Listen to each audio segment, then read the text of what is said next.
When a woman begins to cheat or even emotionally detach, her words almost always shift before her actions are fully visible. The human mind reveals itself through subtle changes in language, tone, and expression, and often the signs are there long before the truth is exposed. Many men make the mistake of focusing only on the obvious, her physical presence, her habits, or her schedule, but the reality is that what she says and how she says it often paints the clearest picture. You may notice more vague answers, excuses that don't quite add up, or stories that seem rehearsed rather than natural. When once she was open, detailed, and warm in her communication, now she becomes short, dismissive, and overly general. Phrases like, "I'm just tired, don't worry about it," or "I was busy," replace the rich explanations she used to give. These are the small cracks that reveal something deeper happening beneath the surface. Another common sign is defensiveness. When questioned about her whereabouts or her mood, she may respond with irritation rather than calm explanation. This shift isn't about the question itself. It's about the guilt she carries and the subconscious attempt to protect her secret. Words become weapons to create distance, to make you feel wrong for even noticing the change. Suddenly, you might hear her accusing you of being controlling, insecure, or paranoid, when all you did was ask an innocent question. This tactic is more about projection than truth, and it is one of the earliest verbal cues that something in her loyalty has shifted. Women are naturally skilled communicators, and because of that, they also know how to use language as camouflage. She might sprinkle in just enough normal conversation to keep things feeling familiar, but the rhythm is off. The warmth behind her voice fades, the playfulness disappears, and conversations feel more transactional than emotional. The subtle lack of engagement in her words is a reflection of her emotional energy being invested elsewhere. She may even start using I more than we, a quiet but telling change in the way she frames her life. Language always reveals where the heart is, and if her words show separation, that's often where her emotions already are. It's important to understand that these shifts aren't always conscious. Sometimes she isn't deliberately trying to manipulate through words. Rather, her subconscious guilt or detachment leaks out through language. But whether intentional or not, the result is the same. Her words no longer align with the closeness you once shared.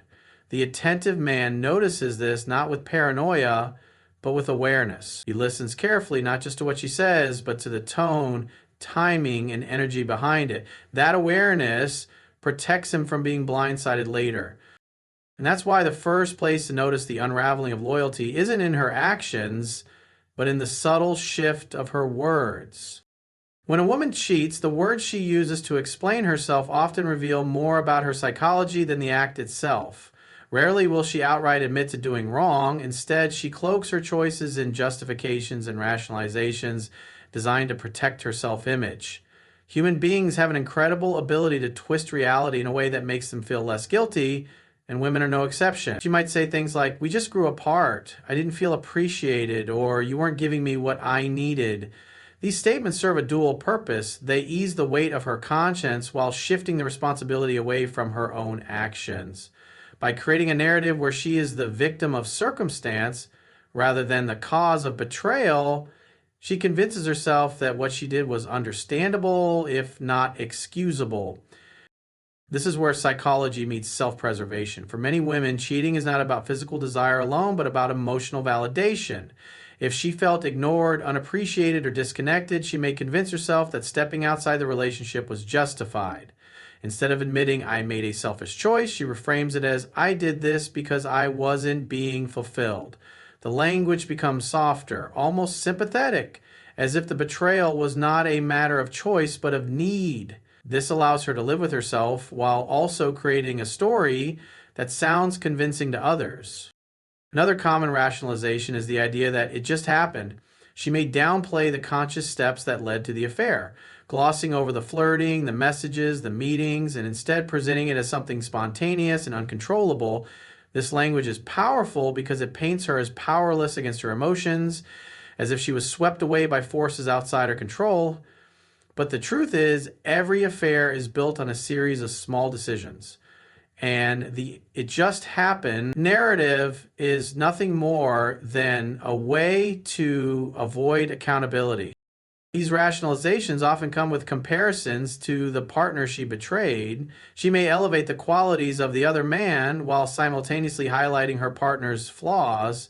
Phrases like "he listens to me" or "he makes me feel special" serve as contrasts that justify her actions further. By painting herself as someone who was deprived of basic emotional needs, she builds a case in her own mind that her choice wasn't a betrayal, but rather a pursuit of something she deserved. The irony, of course, is that this reasoning doesn't erase the reality of the deceit. It only makes it easier for her to sleep at night. The attentive man recognizes these justifications for what they are: protective shields, not truths. He doesn't get lost in the surface level excuses, but instead sees the deeper psychology at play, the attempt to rewrite the story so she can avoid the shame of betrayal. And that's why the rationalizations she offers are less about you and more about the lies she tells herself to live with what she's done. When women cheat, the explanations they give often reveal patterns of projection, where they transfer their own guilt or desires onto their partner. This isn't always deliberate manipulation. It's a defense mechanism rooted in psychology. For instance, she may accuse her partner of not being emotionally available, of neglecting her, or even of losing attraction, when in reality, these are excuses that cover up her own disconnection and choices. By turning the focus onto her partner's shortcomings, she avoids facing the uncomfortable truth. Cheating was her decision, one she could have avoided if she chose honesty instead. This projection allows her to carry less guilt because, in her mind, she can point to someone else as part of the problem. It is also common for women to emphasize the idea that their cheating was a reaction rather than an independent act. She might say things like, "If you had been there for me, I wouldn't have done this," or "you pushed me into the arms of someone else." This type of language is powerful because it positions her as reactive instead of proactive. It makes it seem as though she was left with no choice but to seek connection elsewhere. Of course, the truth is that there are always choices. She could have communicated her dissatisfaction, ended the relationship, or sought solutions, but the mind doesn't want to accept full responsibility for betrayal, so she shifts blame by framing herself as responding to circumstances rather than acting out of will. This process of deflecting responsibility reveals a deeper fear. Women, like men, don't want to be seen as the bad person in the story. Admitting to selfishness or dishonesty directly attacks their self-image, so they use language that preserves their moral standing. They tell themselves and others that their actions were understandable, even if not ideal. It's easier to say, "I cheated because I wasn't being fulfilled," than to admit, "I cheated because I lacked discipline and respect for my relationship." That subtle difference in framing changes how the story is remembered, both by her and by the one she betrayed. Another layer to this is the use of emotional reasoning. Instead of relying on facts, she might lean heavily on how she felt. For example, "I felt unwanted," or "I felt lonely." Notice how these statements are unprovable and subjective, but they carry weight because emotions can't be debated. Feelings become the justification, even if the reality of the relationship doesn't match the narrative she's presenting. This is why so many men, when hearing these explanations, are left confused. They may recall times they were present, loving, and committed, but her words rewrite the story through the lens of her emotions rather than objective reality. At its core, this kind of rationalization shows that cheating is rarely about the partner's failures, but about the individual's choices and insecurities. The excuses she gives are often reflections of her own unresolved issues more than a fair assessment of the relationship.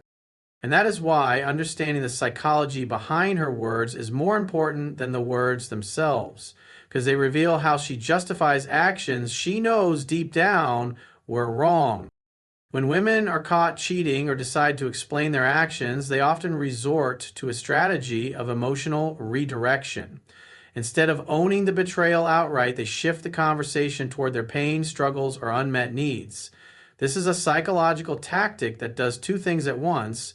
It makes them appear as the victim while simultaneously softening the harshness of what they've done. A common example might sound like, I didn't feel appreciated, or I felt invisible. While these statements may hold some truth, they are rarely the real reason for cheating.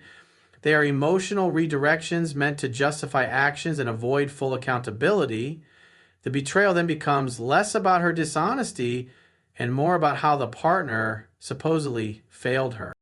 This emotional redirection works because most men are naturally problem solvers. When she starts talking about her feelings of loneliness or neglect, he immediately shifts his attention from the act of infidelity to how he might have caused it. Instead of addressing the obvious wrong, the fact that she broke the trust, he gets drawn into fixing her pain. This creates an imbalance where the cheater becomes comforted and the betrayed partner ends up carrying the weight of guilt. It's a powerful maneuver that can leave men questioning their worth and doubting their own instincts. Another way this redirection shows up is in how she uses vulnerability. She might break down in tears, talk about her confusion, or share personal struggles that make her actions seem like a desperate escape rather than a deliberate betrayal. For example, she may say, I didn't know what I was doing, or I was in such a dark place. Notice how these explanations minimize intent and responsibility, and they paint her as someone who was overwhelmed by circumstances rather than someone who consciously crossed a line. Vulnerability becomes a shield against accountability.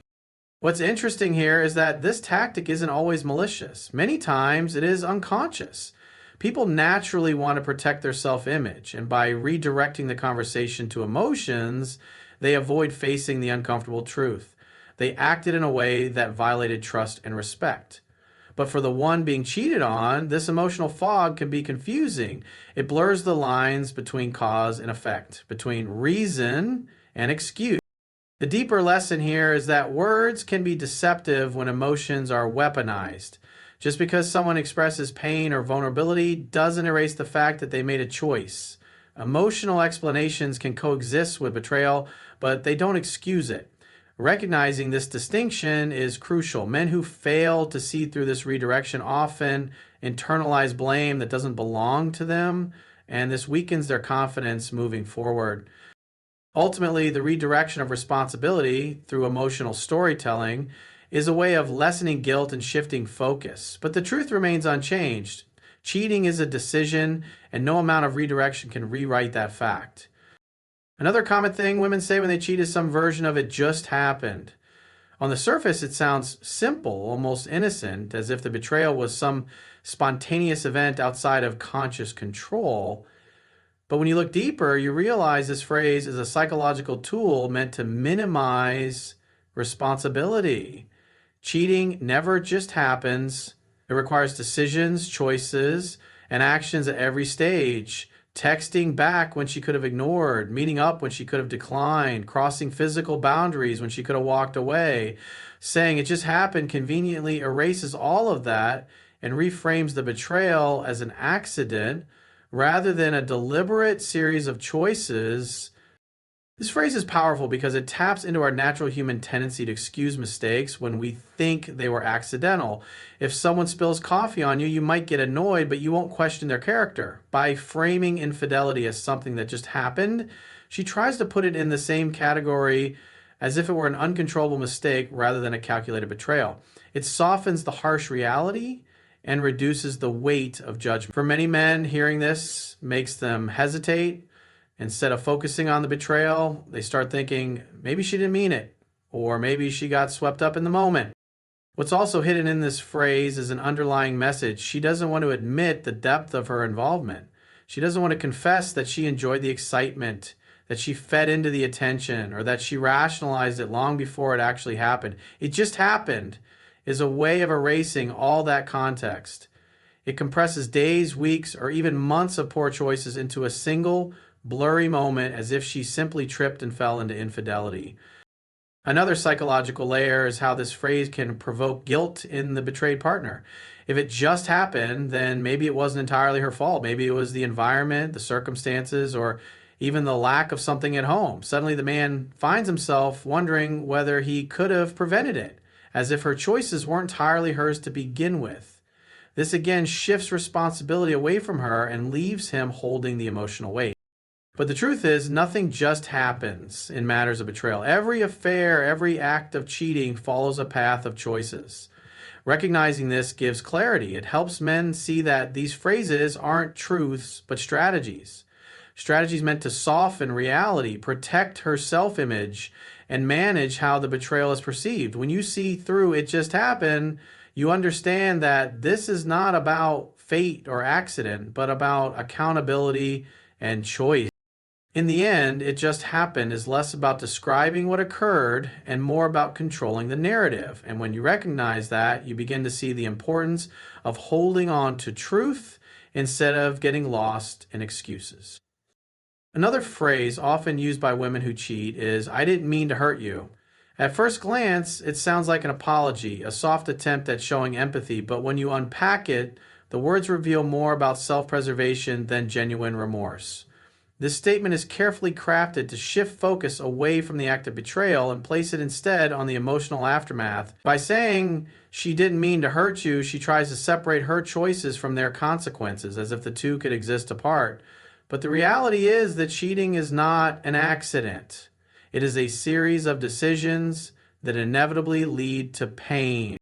When someone says, "I didn't mean to hurt you," what they're really saying is, "I want you to see me as someone who isn't cruel," even though their actions suggest otherwise. It's a way to protect their self-image, to convince both themselves and you that their betrayal was somehow less damaging because it wasn't carried out with malice. This is an important psychological defense mechanism. It allows them to engage in actions that contradict their values without fully confronting the weight of what those actions mean. For the person on the receiving end, this phrase can be confusing. You want to believe it. You want to hold on to the idea that the pain wasn't intentional because intentional pain feels unbearable. But whether or not she meant it, the outcome is the same. Trust is broken and the relationship is forever altered. The phrase is meant to reduce the responsibility tied to her decisions, almost as if she's asking you to see her as a victim of circumstances rather than as the one who created them. There's also another layer here. By focusing on not meaning to hurt you, she avoids addressing the deeper truth. She meant to do everything else. She meant to reply to that message. She meant to continue the conversations. She meant to meet up, to cross boundaries, and to hide it. The intent was there at every stage, except for one part, the acknowledgement of how it would impact you. This is selective accountability, and it shows the difference between regret and responsibility. Regret often sounds like, "I didn't mean to hurt you." Responsibility sounds like, "I chose this and I understand the damage it caused." In the end, when women use this phrase, it's not about healing the relationship, but about cushioning their own guilt. It's a way of softening the harshness of betrayal and creating the illusion of innocence, even in the face of deliberate actions. Recognizing this truth is essential for clarity. Because once you see through the words, you realize the difference between someone who is truly sorry and someone who is only sorry that they got caught or that the consequences turned out heavier than expected. The truth is, "I didn't mean to hurt you" is rarely about you, it's about her. And once you understand that, you stop confusing empty phrases with real accountability.